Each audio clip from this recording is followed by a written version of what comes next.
quant firms. So, ano tong quant firms na to? So, yung quant firms is yung mga firms na gumagamit ng mathematical and quantitative models, no? Meron talaga silang mathematical models para mag-analyze ng mga nangyayari sa business trends, yung mga ganyan. Pwedeng small quant firms, meron namang big quant firms. So, yun ang ibig sabihin ng quant firms, quantitative firms. Quantified lahat ng ginagawa nila, may ebidensya parate.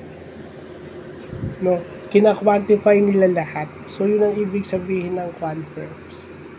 Na minsan, kasi hindi naman tayo, hindi alam ng tao yan eh. May virtue kasi ba't mo i-stressin yung utak mo sa mga ganyang terminology eh.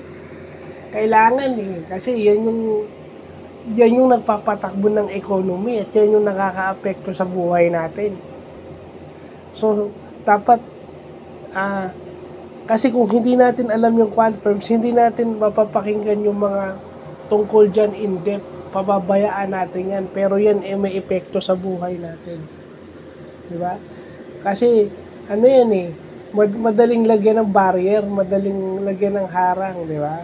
So, kung alam natin yung term na yan at pag-aaralan talaga natin yung term na yan, pa-appreciate natin yung mga business models na ginagamit sa larangan ng negosyo at kalakaran. Sa trade and business, diba? Tinagalog ko lang. So, yun lang pa.